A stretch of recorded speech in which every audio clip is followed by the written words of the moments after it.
Hello and welcome back to 1874 in association with Match Bingo. I'm your host, Dan Bardell, and it's time for a Transfer Talk late night edition. I don't think I've done one of these in the evening, so a special treat for everyone. This show, as I say, is sponsored by Match Bingo, and if you head to 1874.io/Match Bingo, you'll be able to check out what Match Bingo is all about. Get yourself a bingo card and have a little pop at the bingo cards in relation to the World Club Cup or the Women's Euros that's coming up soon as well.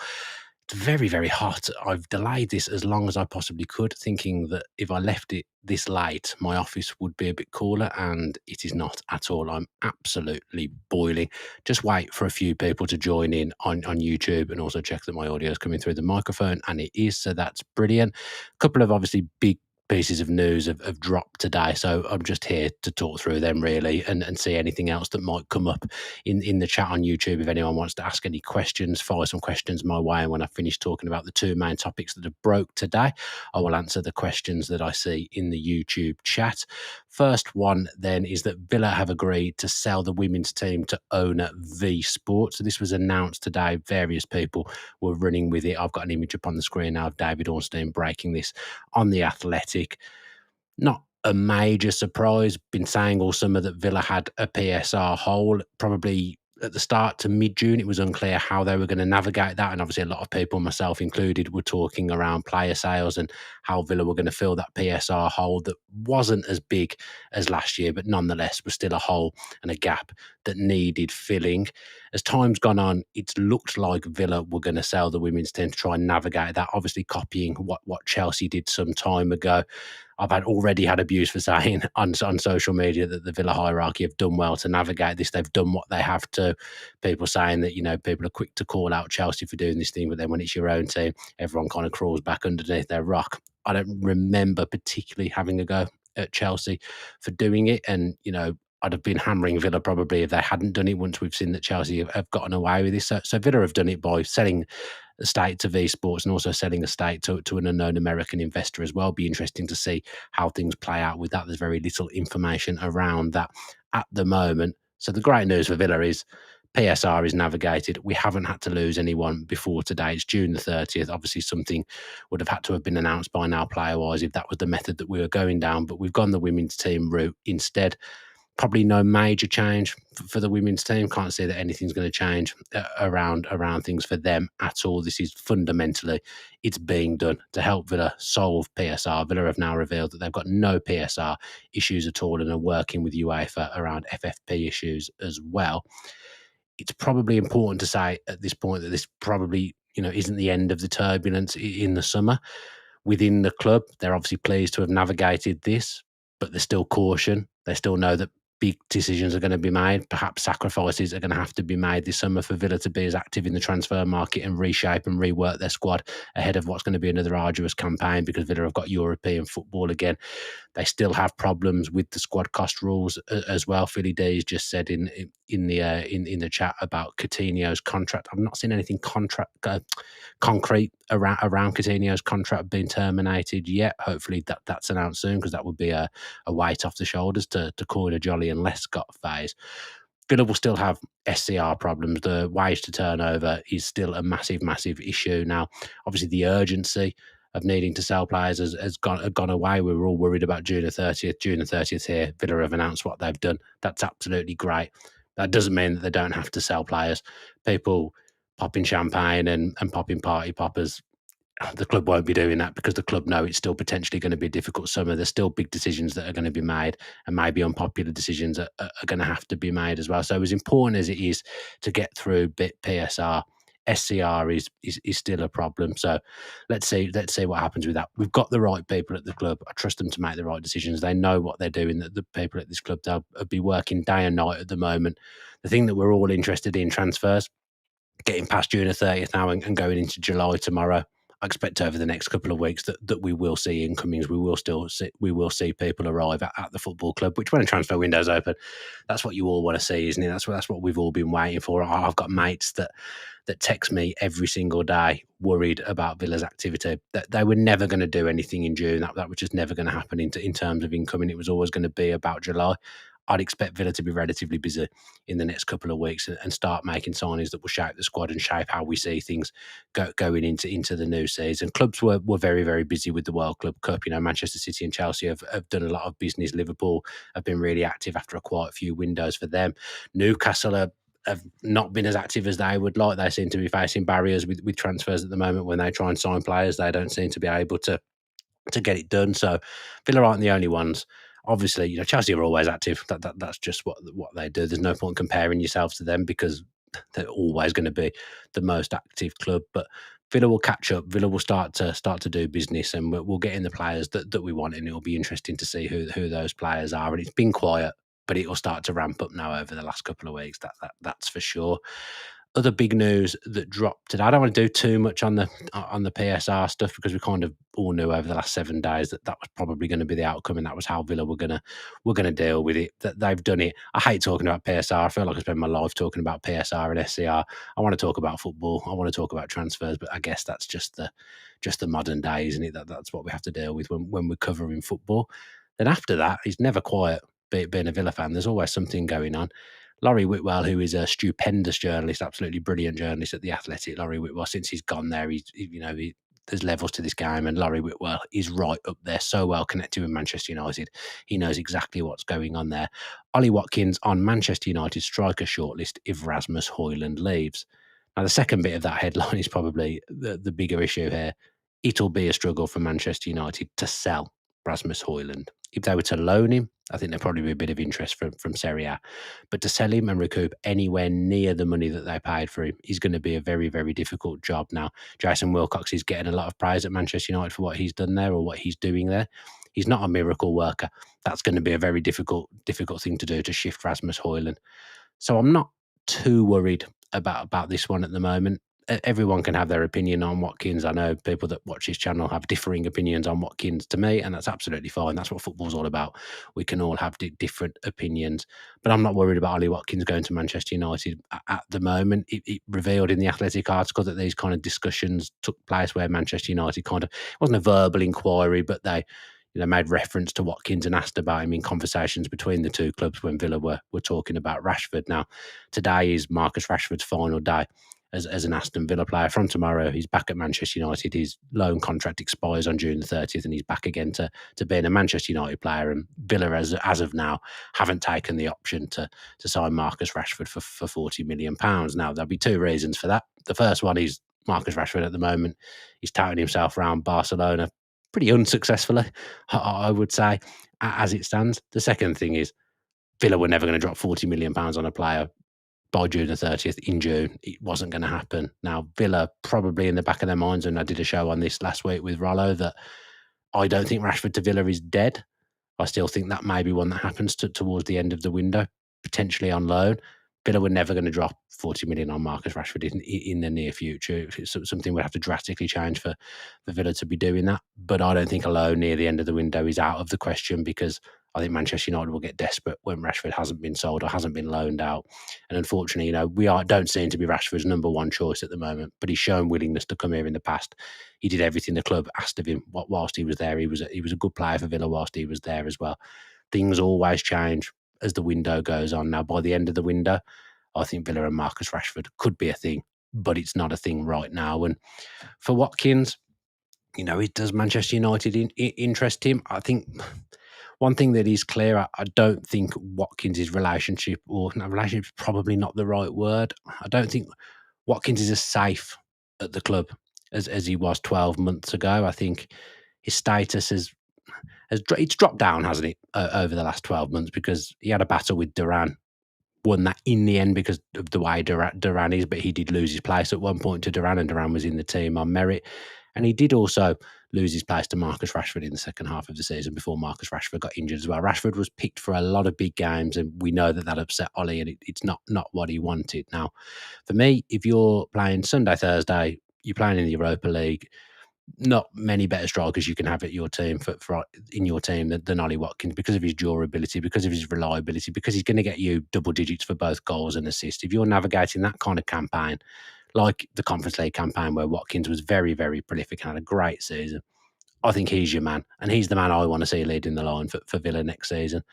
But also, we know that nobody is safe. And I think if a club came in for Watkins now, the landscape isn't quite as certain, probably on both sides, from Villa's side and probably from Watkins' side as well, that he would stay at Villa. Now, I'm working with Flex tomorrow on TalkSport 2. That's going to be a nightmare. He's already texted me today saying, oh, another one of your players wants to come to Manchester United. You said we were finished, blah, blah, blah. I'll do that on TalkSport 2 with him tomorrow and try and come up with some sides of my argument to fire back at him. But the facts are that every player's got a price at the moment.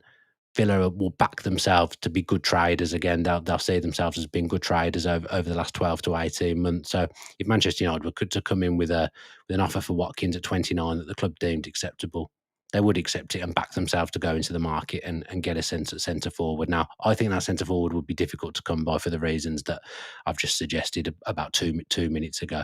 Villa want a striker already. They've got Watkins. They want a younger striker that can kind of learn and make their way into the first team eventually, a little bit like the plan was for Duran, but obviously that didn't work out because he's an absolute nightmare and an absolute hothead. So Villa will want to get a striker in regardless of Watkins' state of play. Will be interesting if we get to the end of the window and Watkins is at Villa. Rashford hasn't moved, whether anything could potentially be done there if Manchester United is determined to get a striker in. Now, Manchester United transfer strategy is very interesting at the moment in that it looks like they want to get in players that are ready for the Premier League, players that have done it in the Premier League already. There's going to be no acclimatisation needed, players that can hit the ground running in the Premier League. They've done that in Cunha. They're going to do it with Mbeumo as well. And possibly, Gyökeres, it seems a funny situation at the moment. They don't seem to be in for another centre forward. Wouldn't rule out Watkins to Manchester United, but like I say, not massively worried about it at the moment. Not something that I'm particularly concerned about. We'll see how the summer unfolds, and I'd expect that we'll start to know more over the next 2 to 3 weeks. Louis Barry is another one. A few people have been mentioning in the chat as well. I think I saw on the Athletic 3.5 million, which I did a show with Max Stokes a few weeks ago, and he was trying to suggest that Villa would get somewhere near 10 million for him. And I said, you're absolutely miles off it, Max. Turns out I am right every now and again. 3.5 million, Louis Barry to Hull, the club where he spent the second half of last season on loan, although didn't really play due to injury. Pure profit. There'll be sell-on fees in there. There'll probably be some clauses in there, some bonuses in there for Villa as well. So 3.5 million may seem cheap, but I'd imagine that'll be one that would rise around the same fee. I think it is for Kane Kessler-Hayden as well to Coventry. Great move for him because Coventry are upwardly mobile. I'd expect them to have a strong season in the Championship. I would probably make them up there as one of the favourites in the Championship with Frank Lampard this season. If you wanted a flutter on the EFL, this was a player that I think can play Premier League football for a team at the bottom end at the moment. Villa have probably accelerated too far for him, although everyone will have their own thoughts on the right back situation at Villa, and that's absolutely fine. But he was always going to go this summer. Again, pure profit. That's 2 players for pure profit. Although, does that even matter now because we've sold the women's team anyway? I don't know. But that's where we are. A couple of players making their way to the EFL, players that never really made an impact at Villa, unfortunately, not for the want of trying, and we wish them well in their future endeavours because both of them have got Villa in their heart, in fairness. I've seen Louis Barry running around Mere Green in his Villa gear a few times, and his family are all Villa fans as well. So we wish them both all the best in the future at their new clubs when those deals get ratified and announced. K22M in YouTube. Weather is ridiculous, man. Hoping it calms down tomorrow. I'm in London tomorrow. I could really do. Got to go to the tube and stuff. Absolute sweat box on there. Don't need that tomorrow in my life. Off the road always says, would you ever do Who Scored Pod again with Jonathan? I missed that show. Well, mate, you don't miss it as much as me. That's for certain. I hosted that show every week for years. Would love that to come back, but I don't think that's going to be on the agenda anytime soon. Jonathan Wilson did get married at the weekend as well, so congratulations to him. I did do the Guardian Football Weekly this morning where Wilson's wedding was mentioned quite heavily and a lot of other football chat as well, so do go and listen to the Guardian Football Weekly wherever you get your podcast. Elliot Edge has told me to open my window if I'm hot.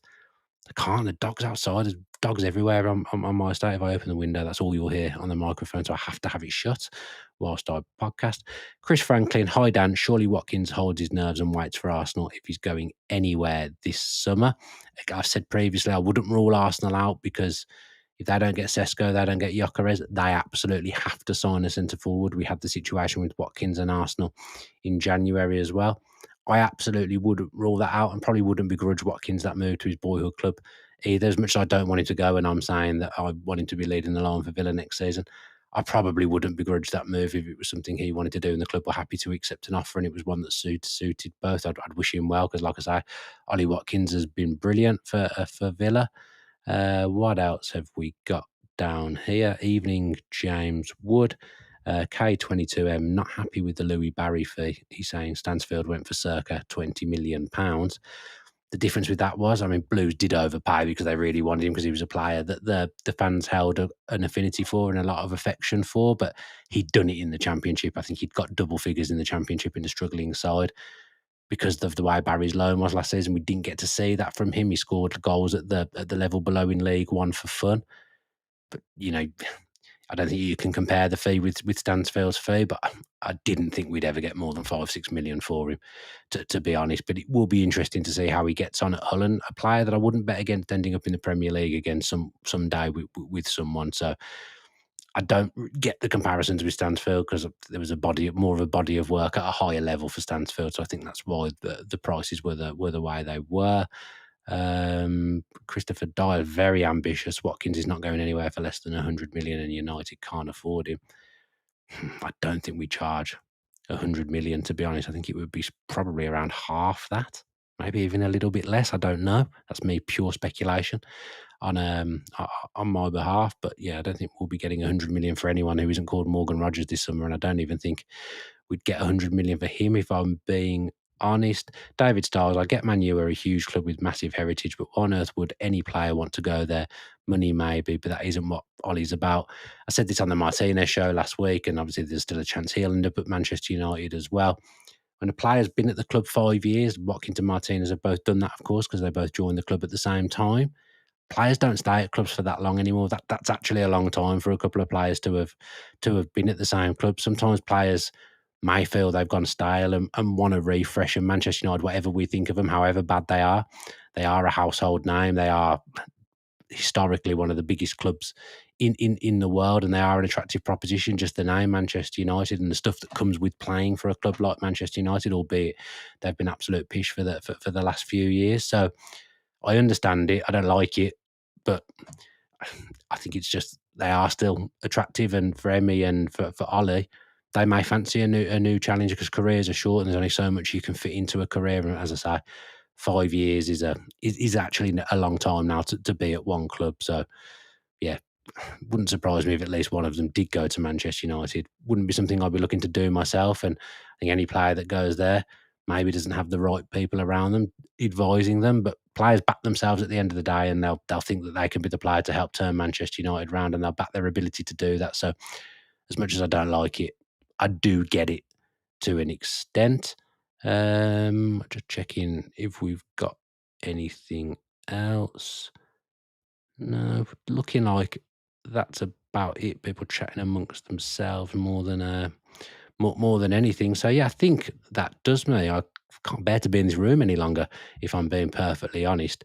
Did a little show on Saturday in my garden with Max Stokes, aka Villa on Tour. So if you haven't watched that yet, go back and watch it. And please, if you can do one thing for me today, check out the Match Bingo app, because it's a really, really good app. A chance to win between £25 and £250. I've won a couple of times myself. £25 I've won a few times actually, and £100 on the football when I've got a line on my bingo card. So it's a really interesting concept, really cool concept. You don't have to bet big money either. I think a card's only £2, so you bet £2 essentially, and you've got a chance to win 250 quid. And if you're anything like me at normal betting, you're better off buying a bingo card. So yeah, do check that out if that's your thing. If it's not your thing, that's absolutely fine as well. But if you could do that for me today, that would be brilliant.